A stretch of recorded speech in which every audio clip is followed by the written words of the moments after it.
আসসালামু আলাইকুম প্রিয় দর্শক, লতিরাজ কচু বিষয়ে কিছু আলোচনা করব। এটা বাড়ি এক লতিরাজ কচু, যে লতি আসছে দেখেন, খুব সুন্দর। এখানে গাছগুলি অনেক পুরনো, গাছগুলি শেষের ভিতরে, প্রায় মোটামুটি এই জমি থেকে 7-8 মাস লতি কাটা হয়েছে। তো এক ভাইয়ের সাথে কথা বলবো। আসসালামু আলাইকুম ভাই। ওয়ালাইকুম সালাম ভাই। কি অবস্থা ভাই, ভালো আছেন? ভালো ভাই। কি করতেছেন?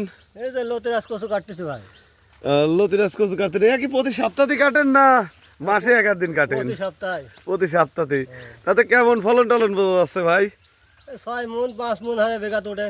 6 মণ 5 মণ হারে বেগাতে ওঠে। আচ্ছা, এই কচুটা লাগানো কিভাবে ভাই?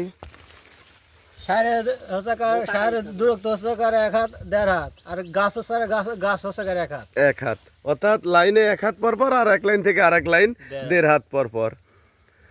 তো এই কচুতে আল্লাহর রহমতে তো মাশাআল্লাহ ফলন তো মোটামুটি ভালো নাকি? লাভজনক কেমন বোঝা যায়? ভালোই বোঝা যায় না ভাই? আচ্ছা, একটা চারা উঠাইলি দেখেন তো, লতিরাজ কচুর চারা কিছু দর্শককে দেখাতে হবে যে অনেকে অনেক ধরনের চারা অনলাইনের মাধ্যমে ভাওতা করে বেচতেছে, কিন্তু যেগুলো অরিজিনাল লতিরাজ কচুর চারা দেখেন লতি আছে, এখানে প্রমাণ পাইতে হবে যে এটা অরিজিনাল লতিরাজ কচুর চারা। তো ভিউয়ার্স, আপনারা যদি লতিরাজ কচুর চারা সংরক্ষণ করতে চান তাহলে স্ক্রিনে দেওয়া নম্বরে যোগাযোগ করবেন। আসসালামু আলাইকুম।